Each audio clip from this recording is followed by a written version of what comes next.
Hey y'all, my name is Taylor. Welcome back to my channel, or welcome if you are new. So today's video I'm talking about my most disappointing reads for 2024. So I wouldn't say that I look forward to making this video because, I want to love all the books that I attempt to read.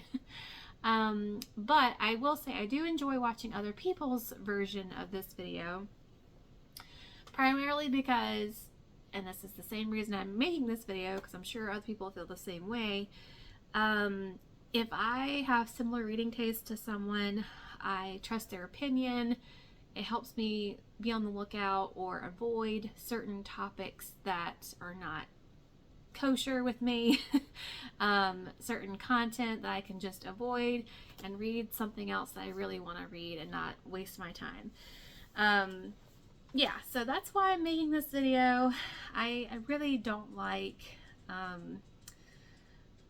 putting someone's work under the bus. I know that a lot of work goes into creating a book, so I do appreciate that.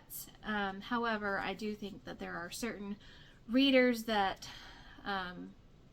gravitate towards certain books, or they're the more target population. So anyways, long story short, I'm hoping that this video is helpful in case you want to use it to make your own reading decisions. So I have 4 books that I want to talk about that I actually did read entirely and did give star ratings for, and I would say that they are disappointing in some shape or fashion. And then I have 4 DNFs for the year, which I always want to finish whatever book I pick up, so I'm not exactly happy with that number, but I know that's a lot smaller than some other people's number. So let's start with the DNFs. Those are a little bit more interesting to talk about. I was going to say fun, but I don't know if that's the right word. So the first one is And Then There Were None by Agatha Christie. And this one, it was my first Agatha Christie book, and I really wanted to like it. I've heard such good things about Agatha Christie, and she's the queen of mystery, and I've seen plenty of Hercule Poirot stuff on the 80s TV show. I love him. I've seen a few special masterpiece TV shows with her writing. I've seen a little bit of Miss Marple. Not a huge fan of her. Definitely prefer the Belgian tiny detective. But yeah, so I thought I would give it a shot. The premise sounded interesting. If you're not familiar with the storyline, I forget how many, a bunch of people get invited to this estate on this island, and they end up getting left there and they can't leave, and one by one they start dying, which relates to this poem that is famous for the island or something. So that's the gist of the storyline, and I enjoyed the story, the plot. I was interested. I was like, what is happening? And for me personally, there was just too much language in it. I was surprised that there was that much, but I guess it was a product of the times, maybe, when it was written. I'm not sure, but it got to 10 D words and then a use of God's name in vain. I was like, well, I'm out. I can deal, it's a secular book. I can deal with a little bit of cursing in secular books. It's to be almost expected. They're not, they're not Christian. So, but that was just a bit too much for me. So I decided to DNF it, unfortunately. I have seen that there's different versions, so maybe I could find one without the language in it. I'm not sure, but I would much rather read something else at this point. So that's that. Next up, I'm going to discuss a book that I tried to take a chance on. I swear, every single time I've tried to do this, it has ended up in failure lately. This year and last year, I've tried some books that I had heard nothing about. I just decided to try them out on my own, and every single time they failed me. I do tend to prefer to at least have heard something about a book from somebody that I trust. So it's very rare that I take a chance because my time is limited. So in 2025, I probably will not do this. I want to have at least one person's opinions that I know, that I trust, before I try the book, because literally every single time before this, I had to DNF it because of some content reasons. Yeah. So I saw this book sitting pretty as you please on my library's bookshelves, and it is an interesting, intriguing cover, and it was set in the summer, which at the time I was looking at it was summertime. It was the setting was in Outer Banks, North Carolina, which I'm pretty familiar with that area. I was about to go on vacation in that area at the time, so I thought, great, this will set the kind of tone that I'm looking for to look forward to my vacation. So I gave it a shot, and that book is Smile Beach Murder by Alicia Bessette, I think. I'm going off of memory here. I forgot to write her name down, but I'll have the title in the description box and up on the screen too. But yeah, this book is a mystery, and I thought it was a cozy mystery. It was not. It was not a cozy mystery. Yeah, it's just a straight up mystery. It was about this woman that lost her job, and she got another job at a bookstore on this island. She's a native to this island, and this woman ends up dead, falling out of the lighthouse on the island. Something like that. I didn't get far in the book, so I have a basic understanding about what it's about, because I try to go into mysteries kind of not really knowing. But anyways, I kept seeing red flags as I was reading it, and they just kept piling up, because I was trying to give it a shot, because with secular books, I do let certain things slide more versus like my Christian fiction. Those are just, in order to be called Christian fiction, I think you need to have a certain level of standard, versus secular. They're not going to have the same, the same morals and standards and things. So yeah, I kept seeing things like, for example, she would use weird words to describe things. It was so strange. Like, for one of them was, she referred to teeth as chompers. And I was like, what? I've never, like, I knew what she was talking about, but like, why wouldn't you just say the word that most people use, which would be teeth? And there were several instances of that where she would just use this weird vocabulary word to describe something. And I'm like, why didn't you just use the normal word? Yeah.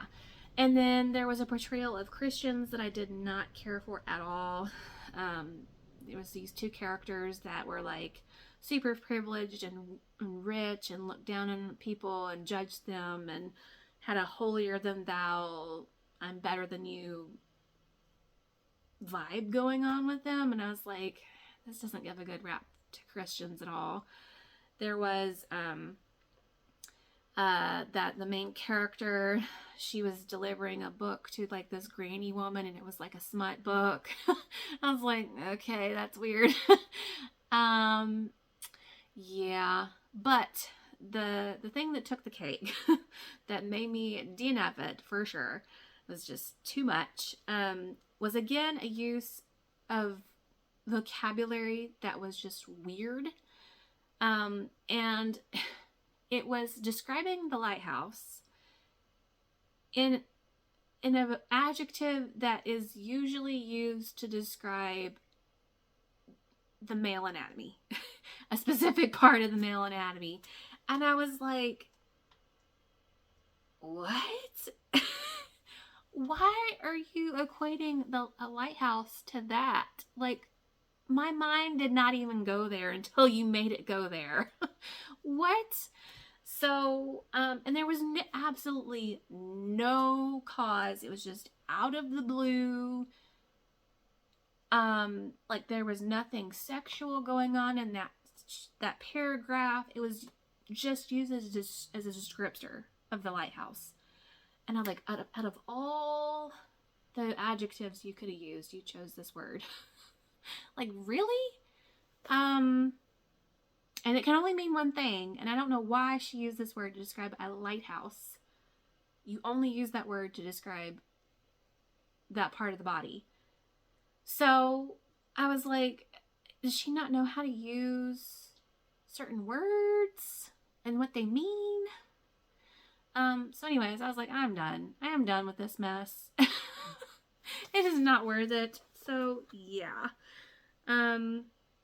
Be warned if you have seen that book. Okay. Moving on.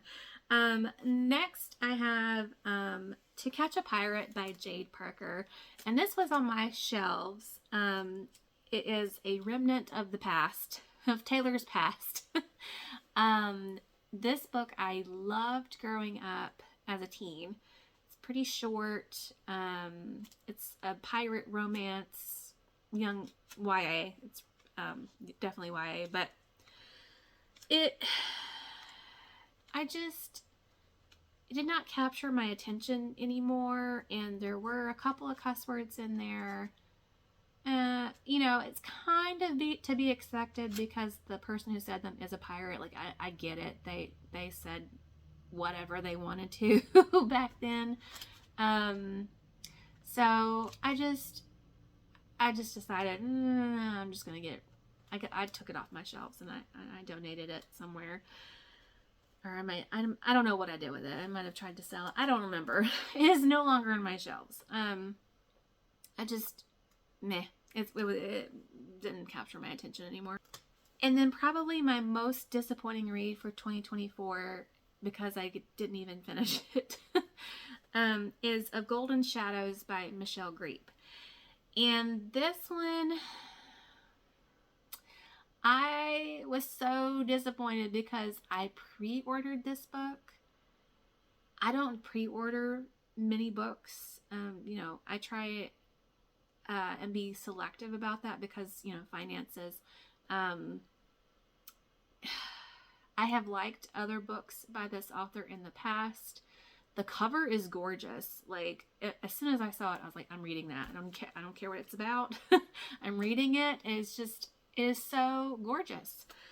The story is about this young Egyptologist. She is, you know, this is set in, like, I forget, it's like the 1800s, maybe, something like that. Maybe the early 1900s, can't remember. But she is not taken seriously because she's not a man during the time, which is fine. Like, it wasn't like super feminist or anything. It was just a product of, you know, that was true back in the day. So her father is a famous Egyptologist. He's out of the country. So this wealthy lord needed his Egyptian collection that he recently bought cataloged so he can sell it again for a higher profit. And he wanted her father originally, but she's the only one qualified that's left behind, so he ends up hiring her. And there is some weird stuff that keeps happening because, you know, there's supposed to be a rumor, you know, like a legend around this treasure that he has that has a curse attached to it. Like, people start dying, and then, you know, weird things start happening. And so it's supposed to be a Christian book in that, you know, they're the object is to combat that the curse is not really real, you know.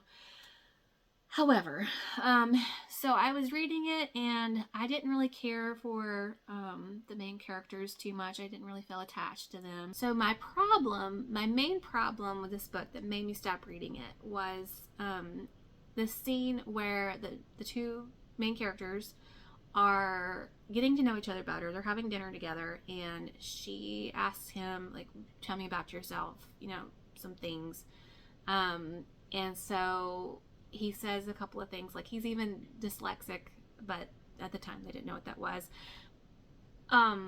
But the problematic thing that he said, he was interested in fingerprinting. I think that's what he called it. So I was like, huh, interesting. So my brain, my Christian viewpoint on this would have been, he should have said something along the lines of, hey, look at our palms. They're all so unique. We're all made differently. God is in the details because, no fingerprint is the same. Something along those lines where you're appreciating God's artistry in the human body. He is the creator of all things. He designed us. Isn't this wonderful? Like, we're God's creation type of thing. But that's not where he went with it. He went the palm reading route, and it was so confusing to me because the way it was written, it was like the palm reading was inserted into a message that appreciated God's work. So it's confusing because I know palm reading is a type of divination, and divination is a big no-no in the Bible. So I was like, am I crazy? Is this not wrong? Like, I was going back and forth with this for a long time because I was like, the way he worded it, or the way the author made him say it sounded good. However, I looked into it more, and there was even an author's note at the end, a historical note, that palm reading was a parlor trick back in that time period, and this form of palm reading is more so for ascribing certain character traits, like guessing someone's personality, instead of like the future telling side of it. And I looked at it, but still considered divination, and I was like, yeah, I don't think this is okay. Like, I don't think that reading horoscopes is okay. Like, your astrology and your zodiac sign telling you what type of person you are. I don't agree with any of that. I don't think it's biblical. I don't think it's Christian. It's not Christian. So I felt that this was similar. And I thought it was very confusing for a Christian reader because, like I said, it made me question it, and, I could see how you would read it and just accept it as, this is fine. And I think that can be misleading to people. So, yeah, I DNF'd it. I even talked to my husband about it. I was like, what do you think about this? Like, am I overreacting? I might be overreacting. I don't know. And he's like, well, maybe there's a redemption arc. Like, he comes back and he changes his mind. I was like, I don't think so. I don't think that's the thing. I think it was very much accepted by both characters. I don't think it's going to get brought up again in a negative light. So I'm just going to DNF it just to be on the safe side. There are other things I can read. So that was my personal opinion on that being in the book. Yeah. My convictions, I just could not, I couldn't do it in a Christian book. Maybe if it was secular, like, I could let it slide a little bit. I'm usually, like I said before, I'm usually a little bit more lenient with secular, but that Christian book title, I think you have to deserve it to be labeled that. So anyways, enough rambling about that book. Yes, those were my 4 DNFs. Now let's talk about the books that I actually did read and rated. So one of them is The Mailbox by Marybeth Whalen, and I read this when I went on vacation because it was set in the place I was vacationing at, which is Sunset Beach, North Carolina. It's a small beach town, very quaint. Beautiful place, small town vibes, you know. And this is a local author, and she's a Christian author. And, you know, I wanted to read about the place that I was in. It was a contemporary romance, which I don't always like. So I knew that going in, that I probably wouldn't absolutely adore it, but I thought it would be enough of an enjoyable read to read while I was there. And so this book is about a second chance romance. This couple, they meet as teenagers, and the guy character, he lives at Sunset Beach on the island part. There's an island peninsula part of it, and her family brings her there to vacation, and they meet and fall in love, kind of like a Grease type situation. Just a random connection there, but yeah, so they meet and fall in love as teenagers, and she comes back every year with her family. And like the second or third time she comes back, you know, they are dating, you know, and something happens and they break up. But yeah, she still keeps coming back to vacation there with her family. She sees him, you know, glimpses him from a distance, you know, and he ends up getting married and having a kid, and so does she. She has 2 kids actually.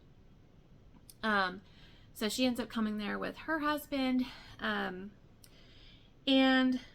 a part of this story is there's a mailbox. This is true.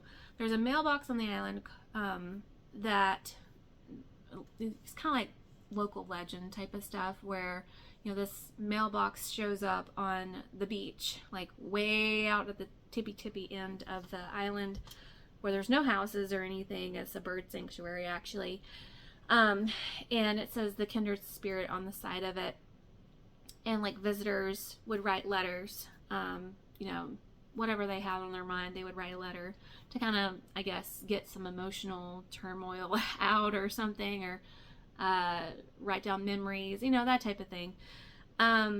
So it still exists to this day. I did actually go see it this year. I've seen it a couple of times, but did make it out there this year.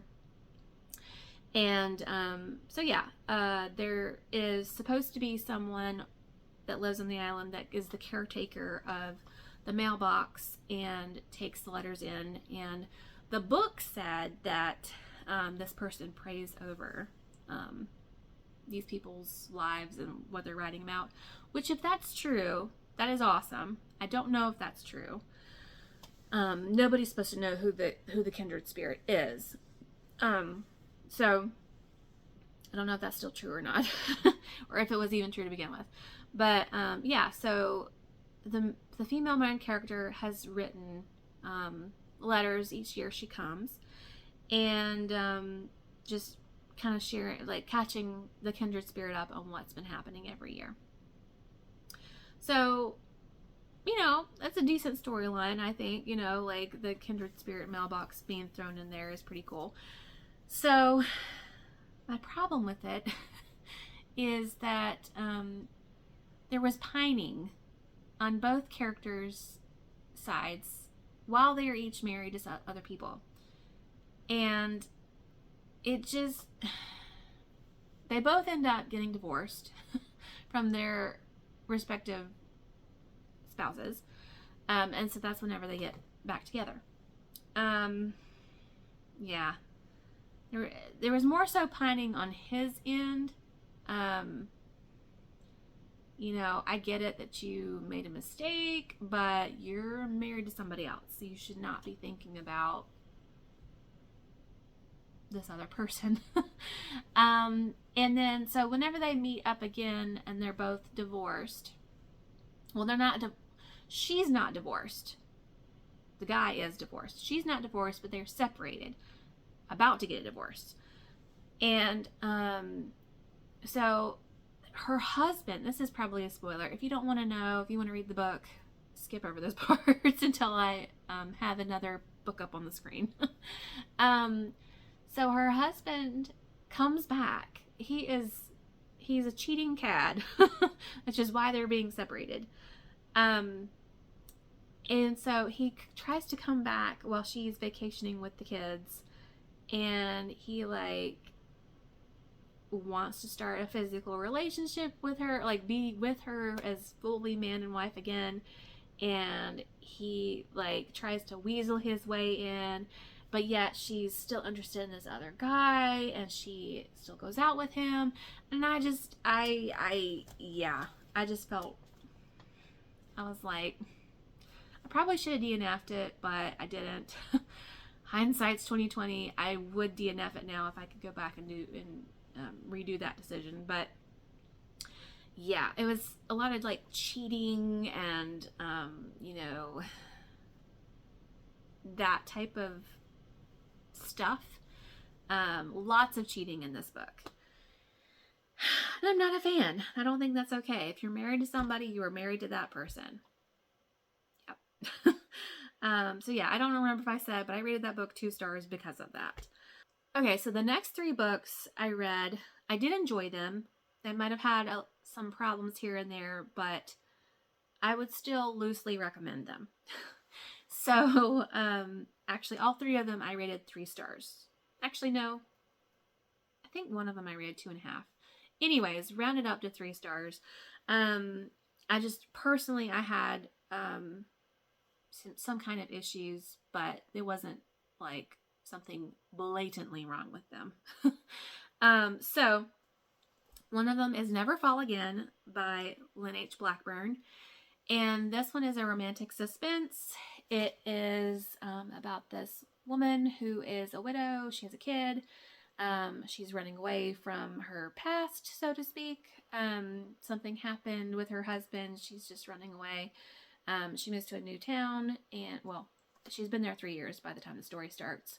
And she has this pottery business, and her pottery business ends up in flames, and there's this cryptic note left behind. So it's a mystery to kind of figure out what in the world is happening. Why is she being targeted? Is it related to her husband's past, or what happened with him?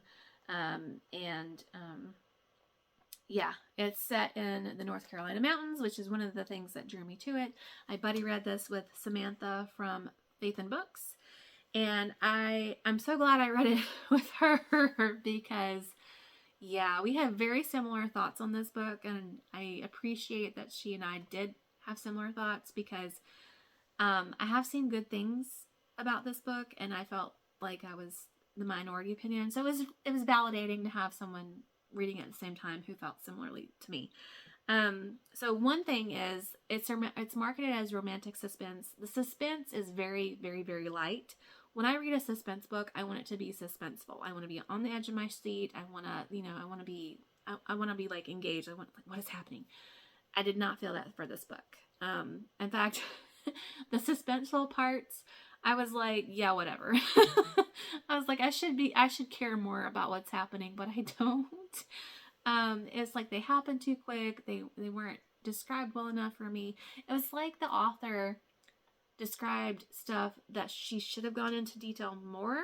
She didn't, but stuff that she didn't need to go into too much detail for, she did. So, for example, like there was this whole part of like safety in kids, and like you need to do, like there was a whole conversation about this, and I'm like, yes, that's true, but it was almost like the author was trying to cover herself, or if there was any backlash or opinions about, oh, this wouldn't be safe for kids. I'm like, this is a book. I don't really need to read about this. I know that this is a safety thing. Like, I don't know, it's just way too much detail for that. And then there was even parts like the character turned off his phone and then made a buzzing noise. I don't know, something like that, where it's like, that's an unnecessary detail. Like, why does that need to be in there? Anyways, that's nitpicky, but yeah, it was just meh to me. Yeah, I can't even remember if there was anything else in there that's the main thing that comes to mind. If you want my full thoughts on things, because I am looking back at this now versus like months ago I read these. This is just what's stuck in my head. I would look at my Goodreads reviews for more details, but that's what's stuck in my head. The other book is The Letter Tree by Rachel Fordham. This one was just disappointing to me because I did not realize it was published by Thomas Nelson. And if I had known that going in, I would have had a little bit more realistic expectations, because that publisher is no longer Christian books only. They are clean books.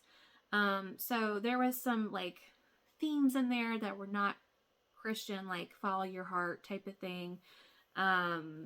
There was a scene in there that didn't seem realistic to me, but the overall story, which I should tell you what that is, it's a Romeo and Juliet storyline where this daughter and then a son of another man, their fathers have this company, and there's a split back in the day, so now they're rivals. She's interested in working in the zoo, so he kind of meets her because of that.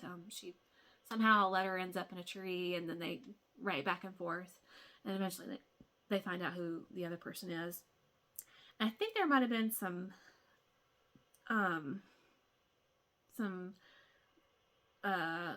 lying by omission, because I think he knew who she was writing to him before she did.